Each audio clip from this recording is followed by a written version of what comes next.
Assalamualaikum warahmatullahi wabarakatuh.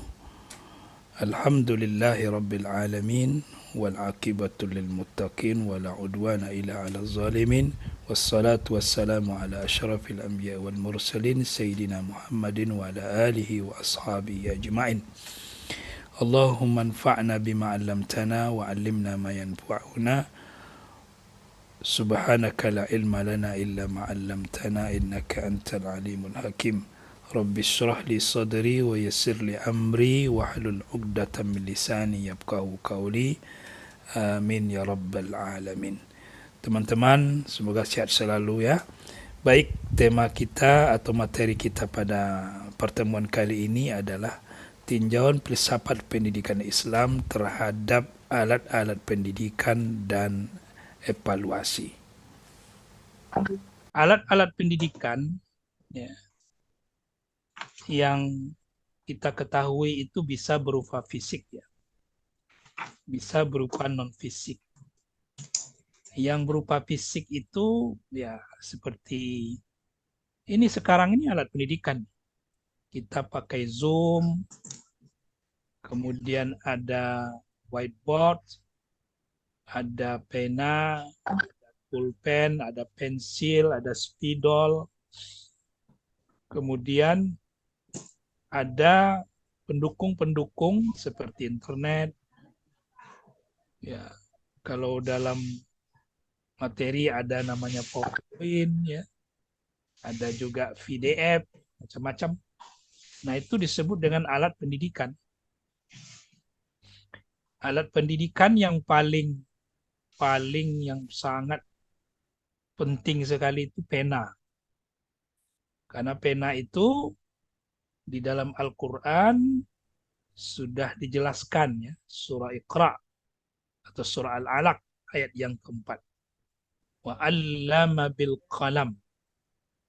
Allah mengajarkan makhluknya, semua makhluknya, termasuk Nabi Muhammad SAW, sebelumnya diajarkan Nabi Adam dengan pena, bil qalam.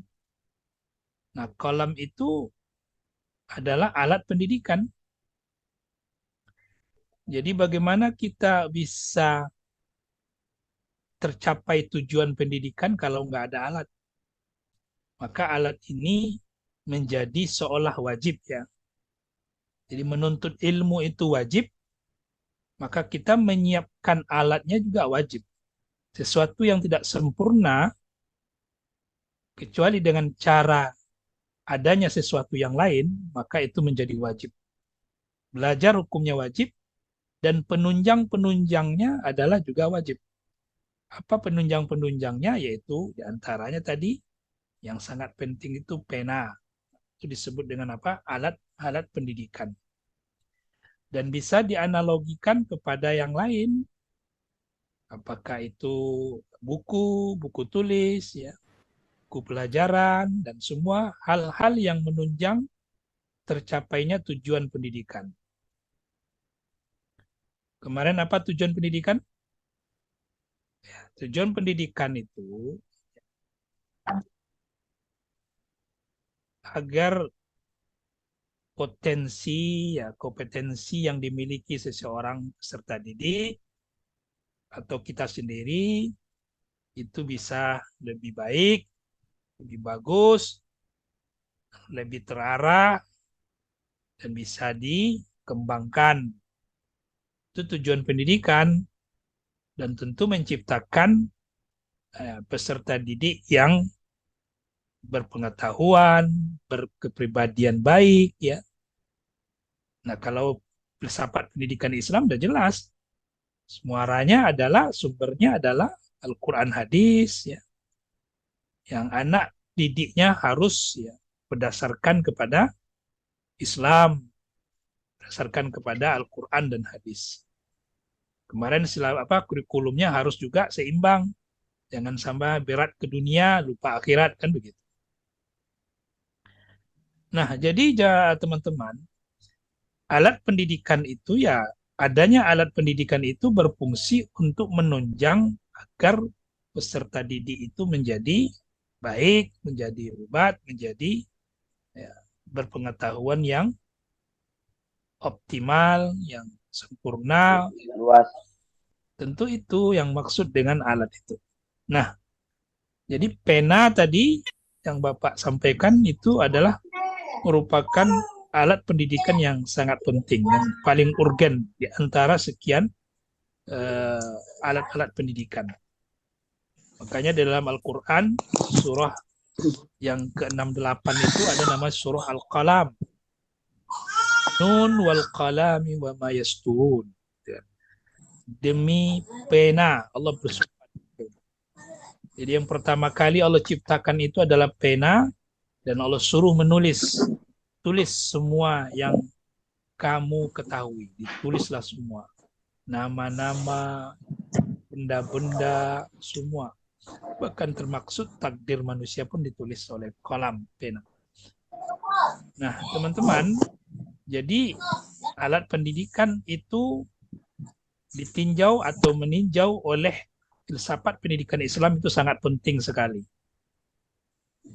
Itu namanya alat pendidikan dari segi fisik. Nah, kemudian ada alat pendidikan yang non-fisik. Apa dia? Alat yang non-fisik ini bisa berupa nasihat, berupa ya teguran-teguran, himbauan-himbauan, itu disebut dengan non-fisik.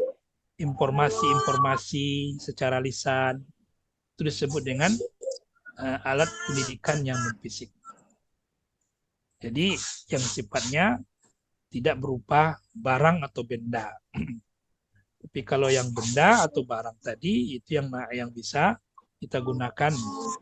Tadi sudah kita jelaskan, ada laptop ya, ada spidol, ada PowerPoint dan lain-lainnya, dan termasuk tadi pena yang sangat unggul sekali digunakan ya. Nah, itu alat pendidikan. Nah, kemudian ada yang namanya evaluasi. Evaluasi. Tinjauan filsafat pendidikan Islam terhadap evaluasi. Apa itu evaluasi? Penilaian.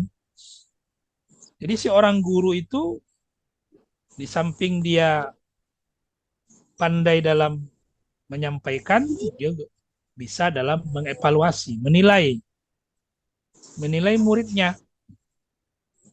Menilai ini bisa berarti dua ya, bisa berupa pujian, bisa berupa sanksi. Kalau pujian itu terkait dengan apa? Dengan ya anak itu atau peserta didik itu nilainya bagus. Kamu hebat nak, kamu mantap, kamu is the best. Nah, itu pujian-pujian. Dan tentu pujian ini ada ganjaran ya, berupa reward kah atau hadiah kah. Makanya biasanya kalau ada peserta didik yang baik nilainya itu, setelah kita evaluasi bagus nilainya, itu hendaknya dikasih reward, dikasih apa namanya, berupa hadiah. Sama seperti Allah juga mengasih hadiah pahala kepada manusia. Atahumullah sawabad dunya wa husnas sawabil akhirah. Wallahu yuhibbul muhsinin. Dalam Al-Quran Allah berfirman, Allah memberikan mereka pahala di dunia dan pahala yang baik di akhirat. Itu kenapa? Karena Allah menilai. Jadi Allah menilai ini seolah-olah seorang guru. Seorang guru memberikan penilaian kepada seorang murid atau siswa. Kalau baik, maka kita puji. Nah, dikasih permen ya. Kalau dulu kami di SD itu ya, itu anak-anak itu suka permen. Siapa yang bisa menjawab? Saya Pak, saya Bu Guru. Nah, bisa jawab, dikasih permen. Nah, itu namanya penilaian yang sifatnya memuji, dikasih hadiah. Nah, hindari menilai peserta didik itu membanding-bandingkan.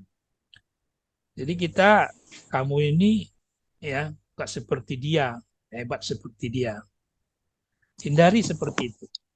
Walaupun sebenarnya ada kita bermaksud baik untuk memotivasi, tapi kalau bisa jangan di depan peserta didik yang lain. Kita japri dia, kita samperin dia, kemudian ngomong sama dia, kamu harusnya nak termotivasi seperti si A. Si A itu dia bagus nilainya, dia rajin belajar. Nah, itu boleh. Tapi kalau di hadapan peserta didik, itu dia akan merasa risih. Dia merasa tidak akan nyaman. Nah, jadi tugas seorang guru itu bukan simpel ya. Simpel ya. Jadi ada beban, seorang guru itu secara psikologisnya juga anak itu kita kan jangan sampai kita membanding-bandingkan. Tapi kalau sendirian tadi kita berdua saja, kita boleh kasih motivasi. Atau motivasi bukan di orang yang di kelas, contoh di luar. Ada anak yang sekolah di tempat lain. Yang seperti itu kita menghindari agar tidak terjadi apa namanya ketidaknyamanan ya kepada peserta didik. Nah, itu kalau kita terkait dengan evaluasi penilaian yang dia nilainya bagus. Nah, untuk menilai ini juga kita harus fair ya, harus arif, harus bijak. Kadang-kadang ada guru itu mau gampang nilai saja.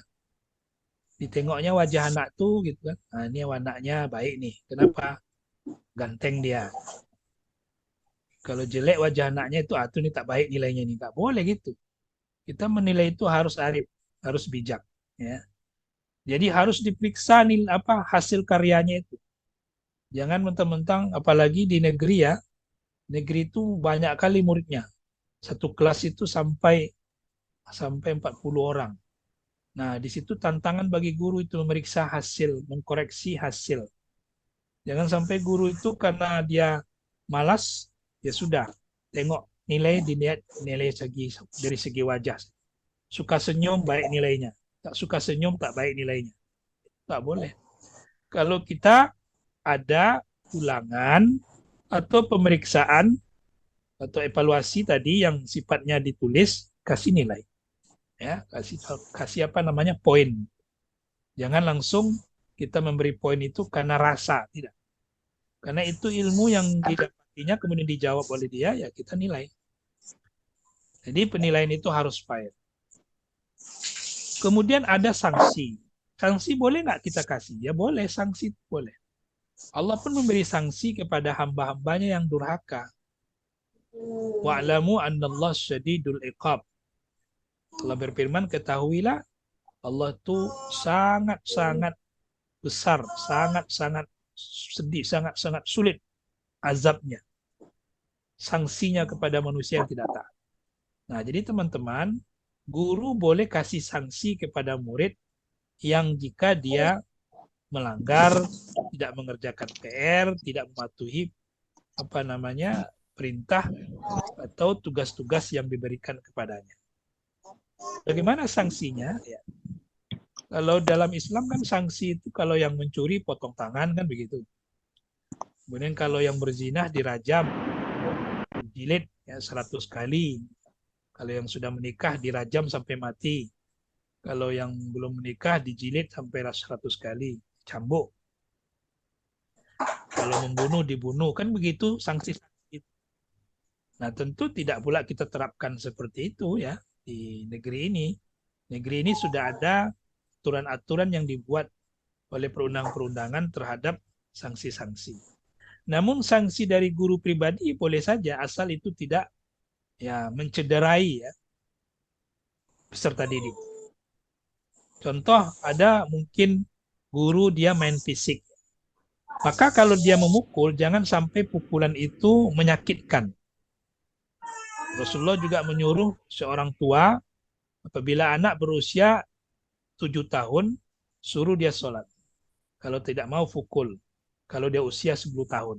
Nah, 10 tahun pukul tapi pukulnya tidak sampai membuat dia apa namanya berteriak-teriak kesakitan dan segala macam. Itu.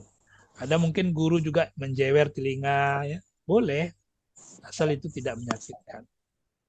Nah, Jadi sanksi itu dibolehkan, hukuman itu dibolehkan terhadap suatu terkait dengan penilaian. Namun jangan sampai penilaian sanksi itu berlebihan sehingga ada istilahnya kekerasan di dalam pengajaran ya. Apalagi yang sekarang marak itu bullying ya, sampai perundungan, sampai yang ada merasa tidak nyaman lagi sekolah. Kadang-kadang begitu, kalau si peserta didik tak nyaman pergi ke sekolah, dia pasti kenapa nggak sekolah, gurunya garang, gurunya sadis, gurunya killer, teman-teman. Kita punya waktu 1 menit lagi. Jadi Bapak rasa materi ini terkait dengan tinjauan filsafat pendidikan Islam terhadap alat-alat pendidikan dan evaluasi itu tidak diragukan lagi, artinya sangat mendukung sekali pendidikan Islam karena itu adalah penunjang untuk keberhasilan satu pendidikan. Nah, namun kita harus hati-hati terkait dengan penunjang yang modern-modern ini. Nah, jangan sampai itu melukai kita sendiri atau jangan sampai membuat anak didik pun merasa tidak nyaman. Oke, teman-teman, mungkin sampai di sini dulu materi kita terkait dengan tinjauan filsafat pendidikan Islam terhadap alat-alat pendidikan dan evaluasi. Semoga materi ini bermanfaat dan semoga kalian selalu sehat walafiat, tetap semangat. Kita tutup dengan membacakan subhanakallah bihamdika asyhadu an la ilaha illa anta astaghfiruka wa atubu ilaik. Assalamualaikum warahmatullahi wabarakatuh.